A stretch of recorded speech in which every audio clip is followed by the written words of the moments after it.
selalu suka untuk mendapatkan pujian. Dan ketika mendapatkan pujian dari orang yang memuji, merasalah hatinya bahagia. Padahal pujian dari orang yang memuji akan apa yang kita lakukan, jika tujuannya adalah untuk mendapatkan pujian,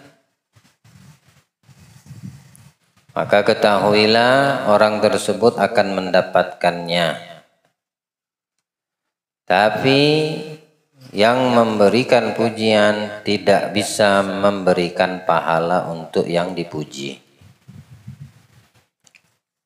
Karena pahala itu datangnya dari sisi Allah, dan orang yang mengharapkan pujian makhluk tidak akan mendapatkan pahala atau nilai-nilai keutamaan di akhirat dari Sang Khalik, yaitu Allah Subhanahu wa Ta'ala.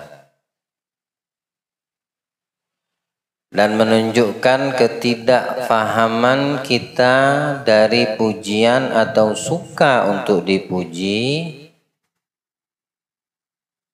kebodohan diri kita karena suka mendapatkan pujian atau mengharapkan pujian.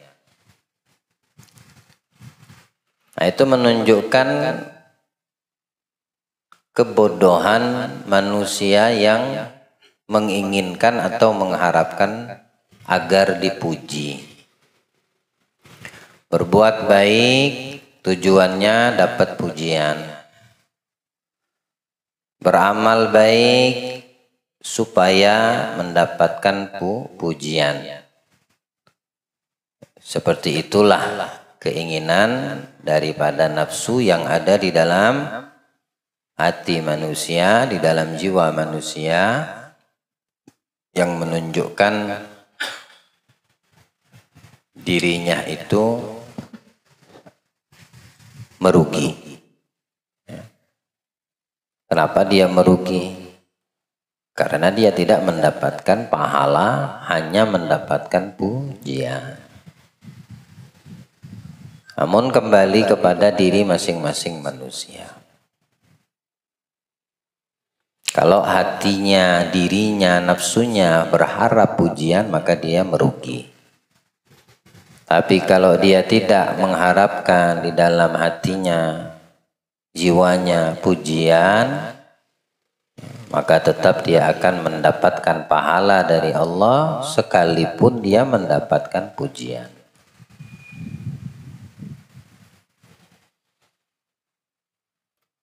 Sahabat Sayyidina Abu Bakar As-Siddiq, Ali bin Abi Thalib, di dalam riwayat ketika mereka mendapatkan pujian yang memang layak, ya, memang apa yang dipujikan atas beliau radhiyallahu anhum ajma'in sesuai dengan apa yang mereka lakukan, tapi cara mereka menyikapi ini yang harus bisa kita tanamkan di dalam diri kita, ya. Ada kalanya orang merasa dari pujian yang ditujukan kepadanya tersanjung, ya, terbuai, terbang, senang. Tapi orang-orang mukmin yang ngerti bahwasannya pujian itu adalah racun yang sedang diberikan kepadanya, mereka bukan senang dan bahagia, tapi merasa ketakutan. Justru mereka mengembalikan semuanya kepada Allah Subhanahu wa Ta'ala dan berlindung daripada pujian yang mereka terima. Nah, menunjukkan orang itu di saat mendapat pujian dia senang, ketika dia dimaki dia tidak terima. Nah, disitulah letak daripada tidak adanya keikhlasan di dalam amal yang dilakukan, kebaikan yang dilakukan.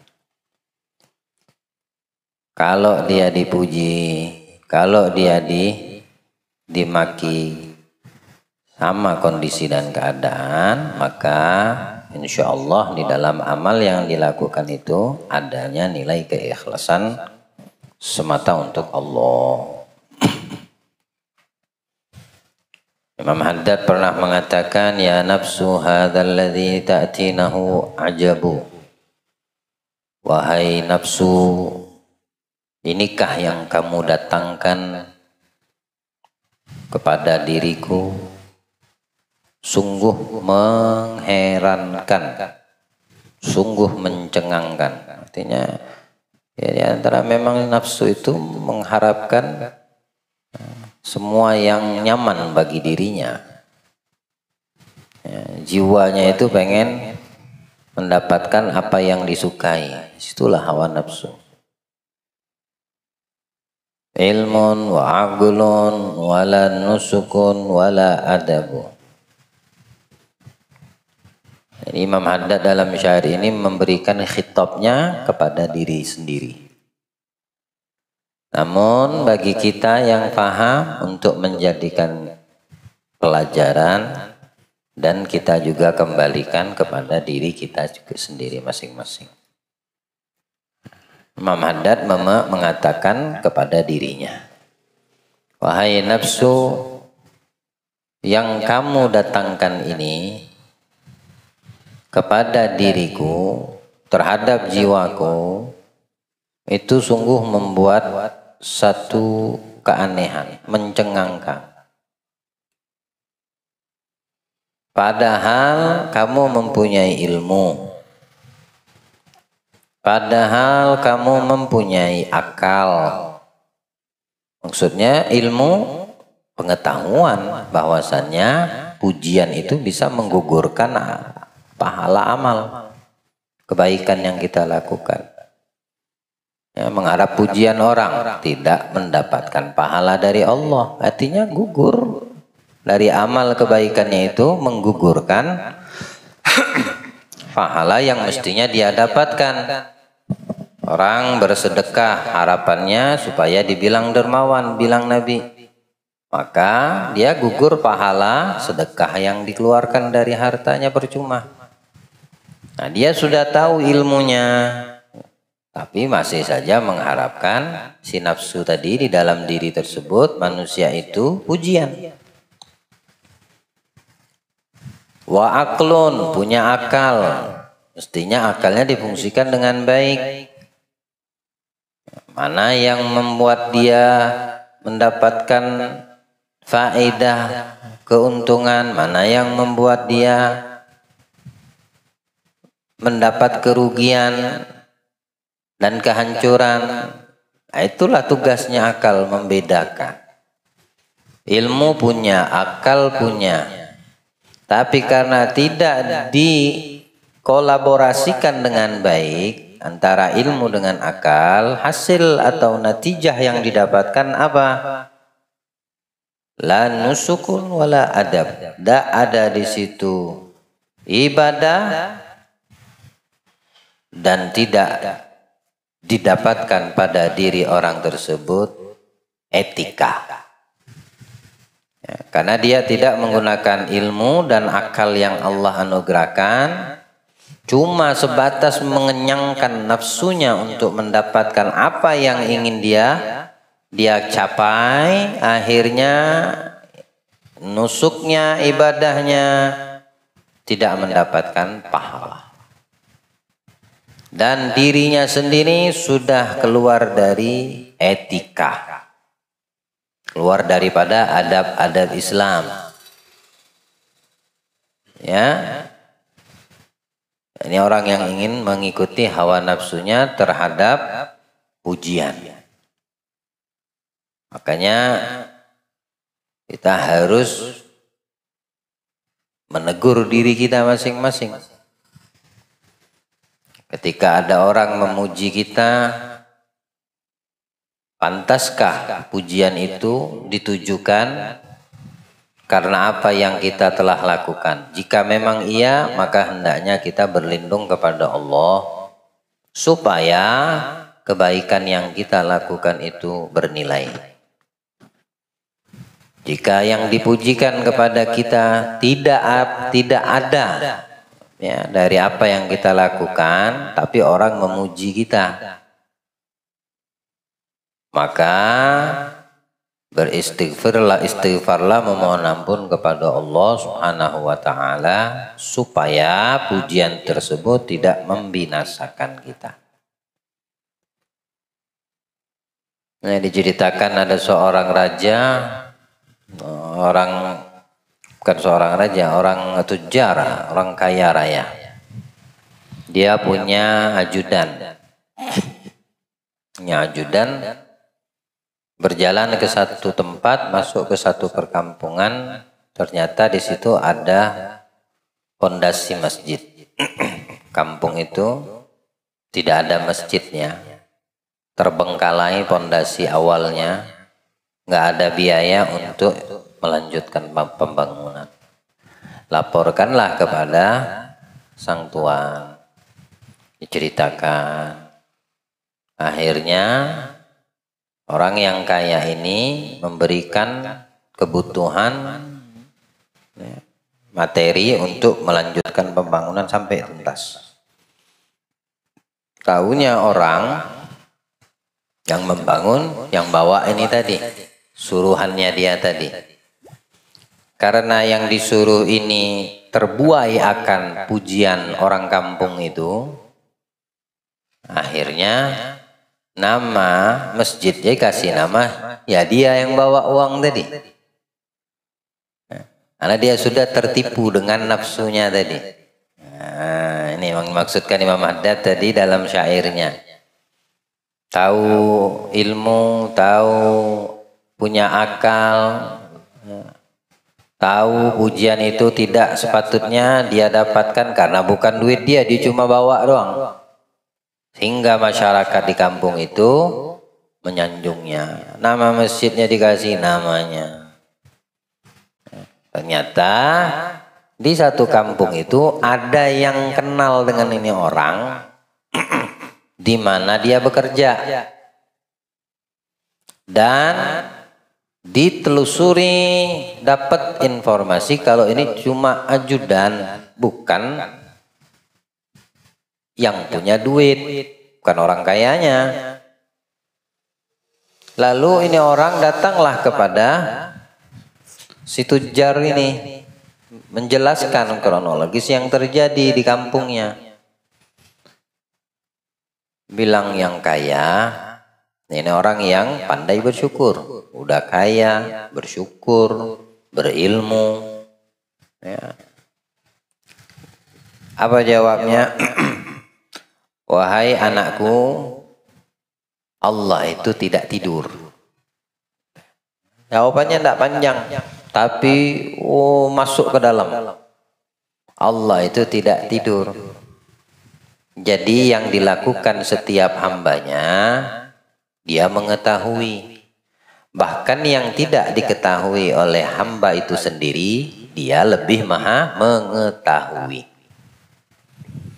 Jadi berkelanjutanlah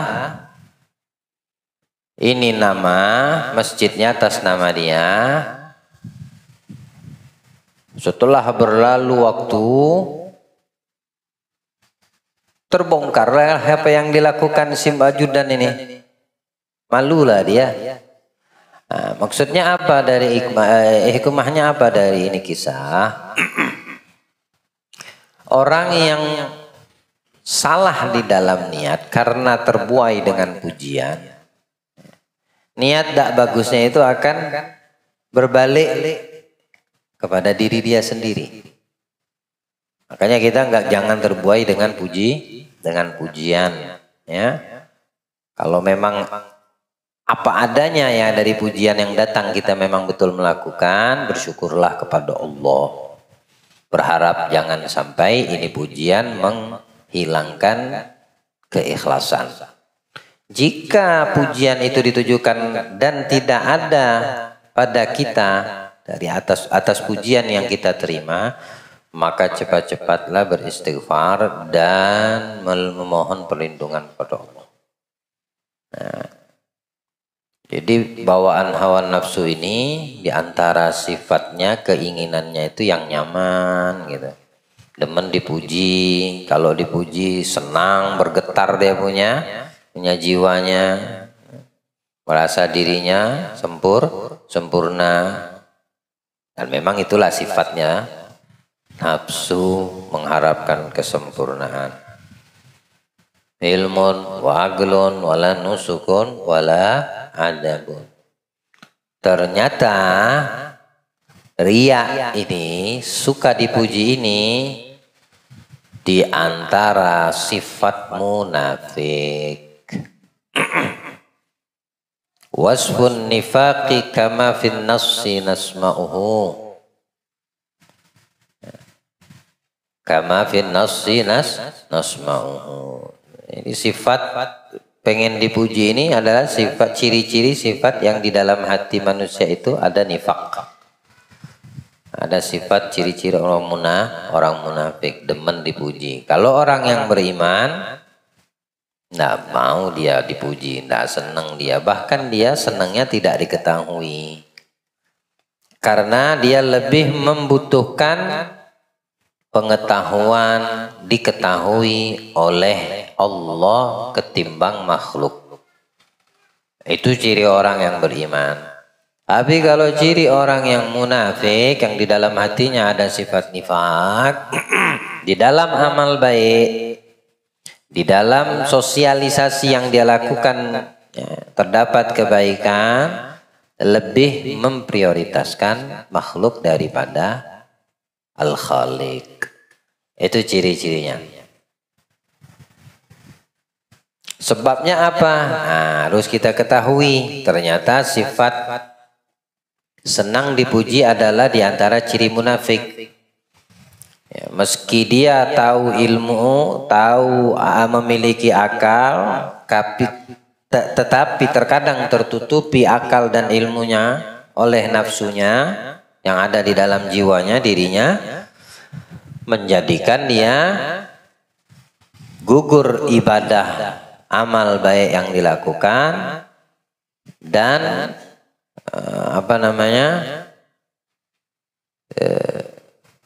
hilangnya adab dan etika dari dirinya. Dan itu bagian dari ciri-ciri dalam hati orang tersebut punya sifat munafik. Mesti ada sebab. Maka Imam Haddad menjelaskan sebabnya tidak lain apa?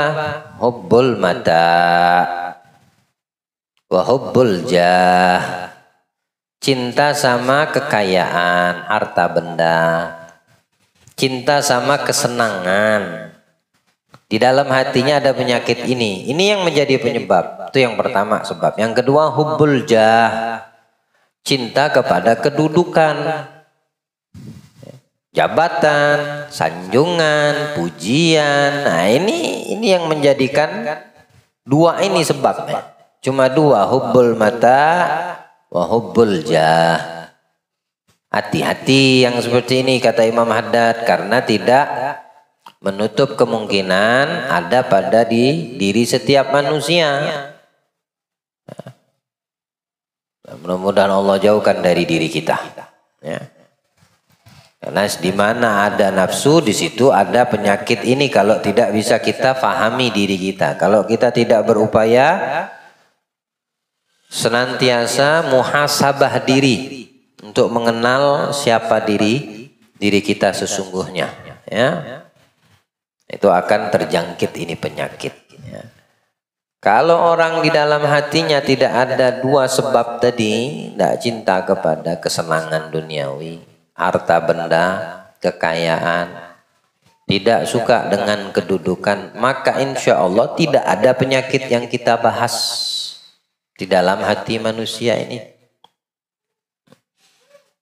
Rasa syukur, ya, kemudian sabar, kemudian wara', kemudian ketenangan jiwa. Ini 4 poin yang mesti didapatkan bagi setiap manusia. Sabar, bersyukur, selalu berhati-hati terhadap perkara yang menjerumuskan dia kepada kerugian. Sama satu lagi apa yang terakhir tadi? Wara, syukur, merasa cukup, sabar, syukur, wara, sama merasa cukup dengan apa yang Allah berikan. Nah, ini 4 ini insya Allah akan melindungi kita daripada jenis-jenis sifat munafik di dalam hati manusia.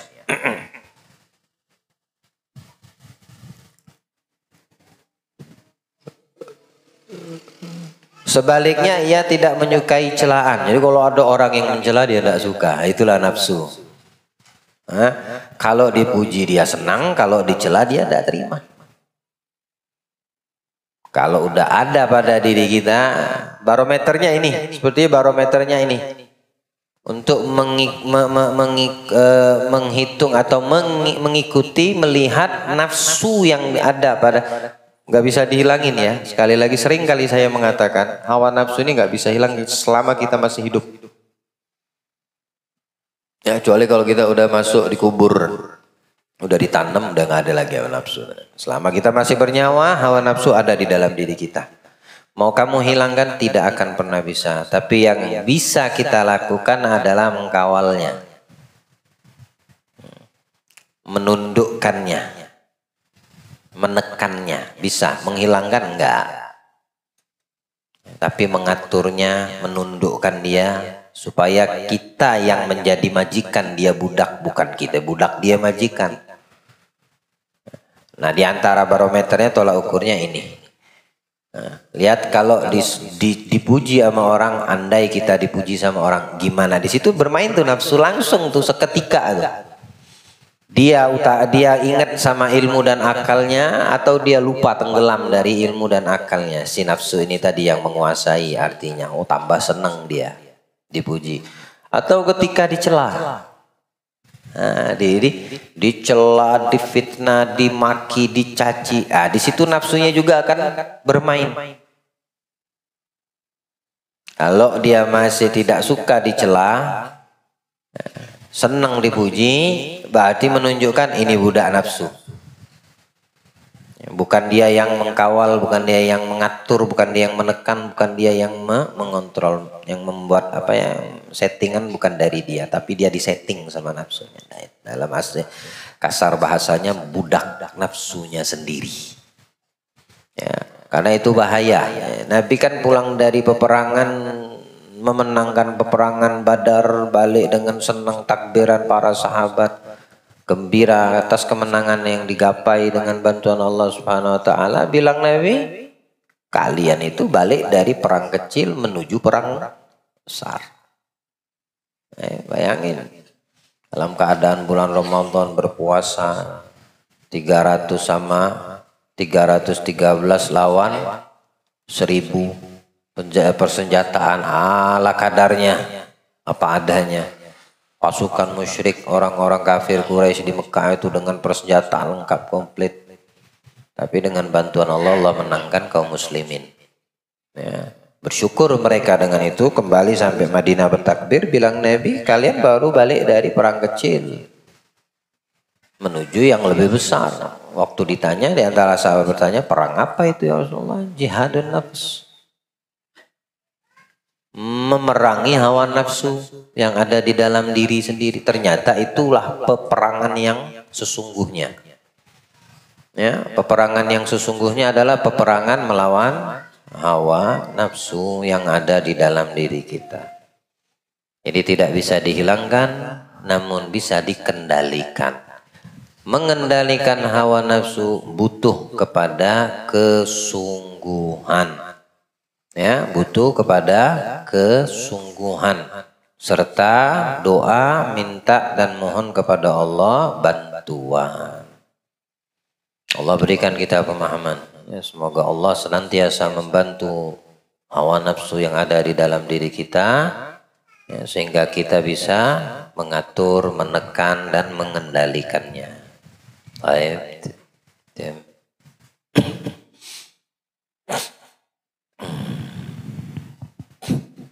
Cara mengatasi cinta kedudukan. Siapa diuji dengan cinta kedudukan, maka pikirannya terbatas pada cinta kedudukan dan ingin menambahnya serta menguasai hati para manusia. Hal itu memaksakannya bersikap ria dan munafik. Nah, seperti yang Imam Haddad tadi katakan, ya, terkumpul dalam satu baitnya beliau itu, sudah banyak baitnya, ya, dikumpul dalam beberapa bait yang beliau jelaskan bahwasannya cinta kepada dudukan, maka yang ada pada diri manusia tersebut, ya, hanya kedudukan, entah itu jabatan, popularitas, yang dari sebab itu, nah, beliau mengatakan memaksakan dirinya untuk bersikap riya, dan itu diantara ciri-ciri orang munafik. Hingga Al-Quran pun menjelaskan dan memberikan satu surat Al-Munafikun. Idza ja'akal munafiquna qalu innaka la rasulullah Allah ya'lamu innaka la rasulullah yashhadu innal munafiqina lakadzibun. Orang munafik mengatakan, bersaksi, bahkan bersumpah mengatakan, Nabi engkau Muhammad, wahai engkau Nabi Muhammad betul-betul Rasul utusan Allah. Dikiranya Allah tidak tahu. Allahu ya'lamu innal munafiqina lakadzibun. Allah lebih tahu, Allah yang utus. Tidak perlu Allah kesaksian dari kita manusia. Tidak perlu daripada, ini ayat memberi satu kecaman kepada manusia yang di dalam, yang harfiah lisannya mengatakan dua kalimat syahadat, tapi penuh di dalam batin dan hatinya justru menafikan itu, menghilangkan dua kalimat syahadat. Allah tahu isi hatinya.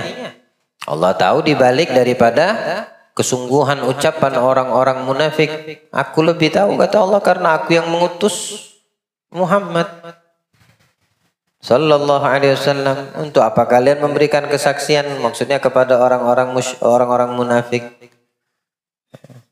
Allah yashhadu innal munafiqin. Nah, sekarang Allah memberikan kesaksian kepada Nabi-Nya Muhammad, utusannya. Dan Allah memberikan kesaksian, sungguh mereka yang mengatakan kamu adalah betul-betul Rasul utusan Allah, mereka itulah orang-orang di dalam hatinya penuh dengan sifat munafik. Ittakhadhu aymanahum junnatan fasaddu an sabilillah. Mereka itu mengatakan kesaksian atas Nabi kita Muhammad cuma sebagai tameng. Fasaddu an sabilillah. Mereka itu jadikan itu cuma benteng, perlindungan aja. Padahal sebetulnya mereka itu munafik, orang-orang munafik takut kalau seandainya mereka dijarah sama orang muslim, diperangi dulu, maksudnya ditawan misalnya, atau dibunuh, harta mereka dijadikan ghanimah sama orang-orang muslim, itu ketakutan orang-orang munafik, sehingga mereka mau mengatakan Tuhan kami Allah, Nabi kami Muhammad. Itu lisan doang. Satu surat itu diturunkan Allah menjelaskan itu sifat-sifat orang munafik.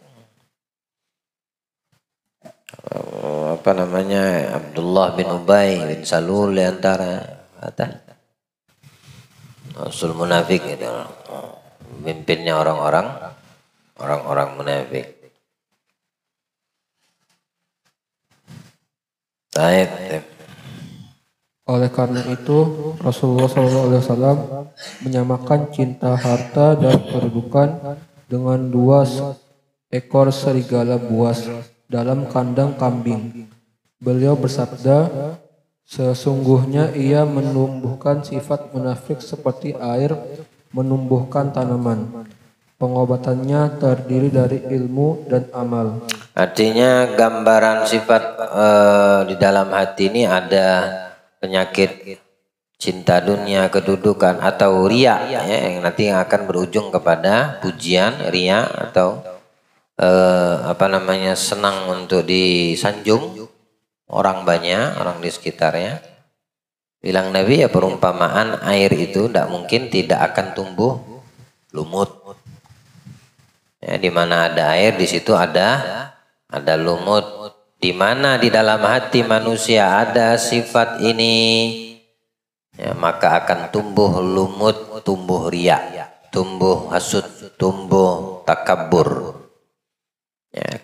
Kalau di dalam hatinya manusia ada cinta kepada dunia sama cinta kepada kedudukan, nah ini sifat ini. Penyakit ini akan tumbuh. Perumpamaannya, di dalam air mesti tumbuh lumut. Tahu lumut ya? Yang membuat dinding-dinding sekitar itu licin. Semakin lama ditinggal, wah, sampai menghijau warna tebal ya. Itu lumut. Nah, itu. Ilmu adalah dengan mengetahui bahwa tujuannya menguasai hati. Telah kami terangkan bahwa jika bersih dan selamat, maka ia berakhir dengan kematian. Itu tidak termasuk peninggalan yang baik. Bahkan seandainya semua orang yang ada di muka bumi, dari timur hingga barat, sujud kepadamu selama 50 tahun, tidaklah tersisa orang yang sujud maupun orang yang disujudi. Keadaanmu seperti keadaan orang-orang berkedudukan sebelum kamu yang telah mati. Itu adalah kesempurnaan khayal dan berwujud karena lenyap dengan kematian. Ini seperti yang ditulis oleh Hasan al-Basri dalam suratnya kepada Umar bin Abdul Aziz. Amma ba'du, seakan-akan engkau orang terakhir yang ditakdirkan mati. Ada ilmu mestinya dia memberikan pencerahan, memberitahukan kepada kita mana yang terang, mana yang gelap, mana yang baik, mana yang buruk dengan ilmu tadi. Ya. Bukan ilmunya ditaklukkan oleh nafsu. Mestinya ilmu itu menekan dan menaklukkan nafsunya.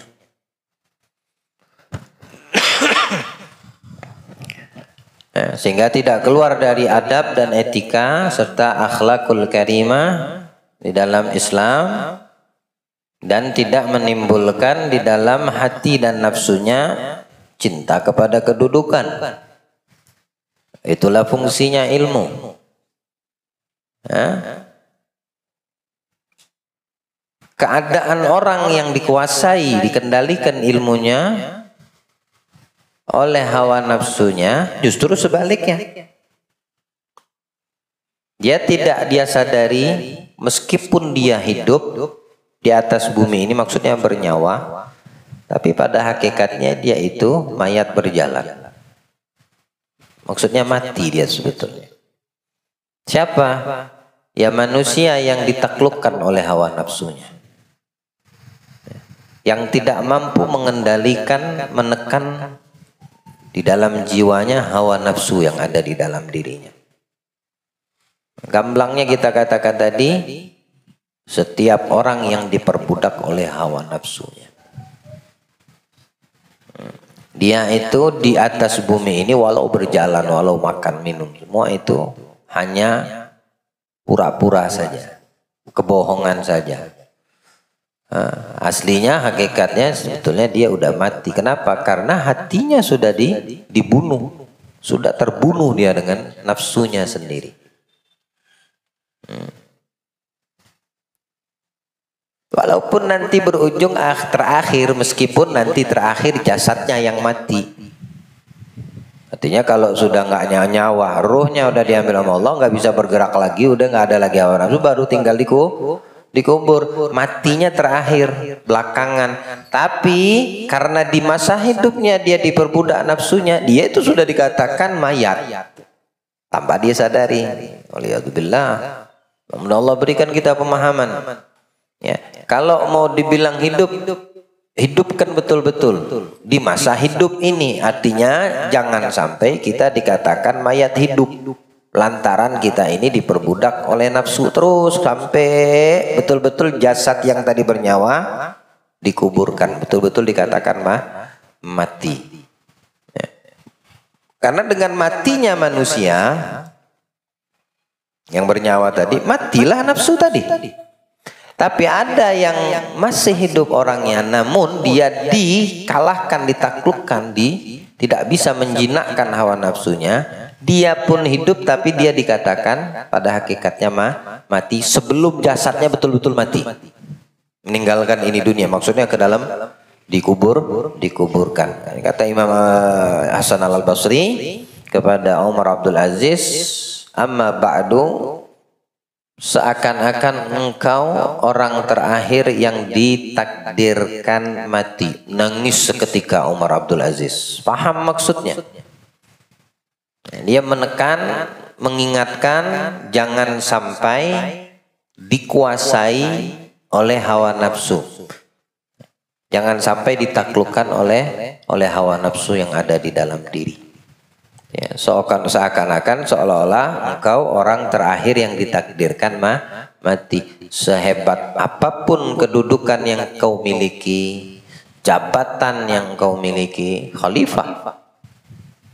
Ya.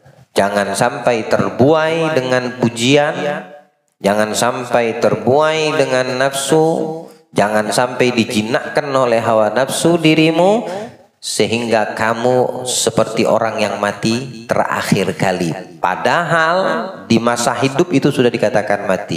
Itu nasihat mendalam, pendek kalimat. Tapi bagi orang-orang yang mempunyai al-ma'rifah billah, ahlu ma'rifah, paham dengan kalimat pendek. Dia tidak perlu panjang lebar omongan nasihat, sedikit kalimat mereka paham kemana arahnya. Ini orang-orang yang mendapat bimbingan selalu dari Allah. Mudah-mudahan kita termasuk. Ya, mudah-mudahan Allah selalu membimbing hati dan nafsu kita, dan mudah-mudahan Allah beri kekuatan kita untuk menaklukkan hawa nafsu kita ini. Ya, dengan adanya kesungguhan, tidak cukup cuma dengan ucapan, tidak semudah juga kita membalik telapak tangan. Harus ada kesungguhan. Harus ada kesungguhan. Contoh bangun malam aja untuk melatih menekan hawa nafsu itu kan lagi posisi nyaman-nyamannya tidur gitu nah. Ya, lagi posisi nyaman, enak tidur, habis kerja seharian suntuk capek, nyamannya tidur. Tiba-tiba kamu bangun. Yang nggak pernah bangun sama sekali tiba-tiba bangun. Dan masih ada kesempatan untuk beristighfar, sholat 2 rakaat misalnya. Di situ kita mampu tidak menjinakkan nafsu kita. Kalau ngikutin nafsunya, nyambung lagi, tutup selimut, ya. Tutup selimut, nyambung lagi. Berarti dia bukan menaklukkan dan tidak ada upaya, itu namanya. Upaya awal untuk melangkah tidak ada. Bagaimana mau sungguh-sungguh supaya bisa berlari? Ibaratnya anak yang baru belajar berjalan. Ya, begitu kita juga, ya, gambaran seperti itu. Mulai aja kita enggak. Bagaimana sungguh-sungguh mau bisa setiap malam bangun atau menghidupkan separuh malam terakhir. Dan masih banyak contoh yang lain. Nah, bisa kita kembangkan sendiri mana yang membuat nyaman kita punya jiwa nafsu, artinya bagus ya mobil itu, bagus betul, sepatu itu bagus betul, nafsu tuh pengen langsung, pengen.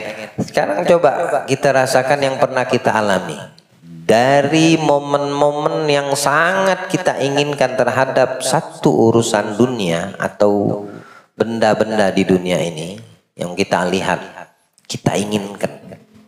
Ya. Setelah kamu dapatkan keinginan nafsumu, kamu ikuti, kamu dapatkan. Apa yang kamu dapatkan setelahnya? Biasa-biasa saja. Enggak seperti sebelum mendapatkan, menggebu-gebu banget nafsunya. Ya, menggebu-gebu banget. Nah, mau puasa, mau buka Ramadan, nah gimana tuh nafsu tuh sudah menjelang maghrib. Dekat lagi jam 5, nafsunya nyiapin ini makan, itu nafsu semua tuh. Nafsunya pengen es cincau, nafsunya pengen ayam bakar, nafsunya pengen es teh gelas dingin mengalir, es dogan, akhirnya nafsu itu udah gambaran yang real, yang nyata, yang bisa kita jadikan contoh bukti. Ya. Nah, ketika sudah dengar azan, waktunya buka, kau habiskan gak semua tuh? Habis semua gak yang nafsumu ingin kamu ikuti? Pengen rasa es degan dingin, dibeli. Pas lewat balik ada lagi es dawet cincau hijau. Nafsunya pengen ini cobalah beli lagi. Belum masuk ke rumahnya, dekat lagi rumah, orang jual ayam bebek goreng, asapnya tercium hidung, mampir lagi, nafsunya pengen dibeli sama dia. Tadi ini gambarnya dia mengikuti nafsunya. Cuma untuk disantap waktu berbuka puasa. Tapi setelah waktu buka puasa tiba, apakah yang diinginkan nafsunya tadi itu dihabiskan semua? Belum tentu, bahkan tidak mungkin. Ada orang yang tidak disentuh sama sekali, dikit aja bisa selesai. Habis juga kagak. Tapi nafsunya, disitulah maksudnya kita ini dikendalikan olehnya. Setiap hari Ramadan, masa juga berlanjut bertahun-tahun Ramadan seperti itu? Padahal kalau seandainya kita puasa 3 kurma sama kopi pahit aja pemanisnya kurma itu nyaman sudah. Langsung luluh, keinginan nafsu tadi itu langsung luluh. Apa namanya? Bahasa orang tuh kalau hajatnya nggak kedap, depresi. Protes dia, tapi luluh. Yang dia dapatkan apa? Bagi yang banyak keinginan tadi kemudian diikuti keinginannya tadi, enggak dia dapatkan apa-apa.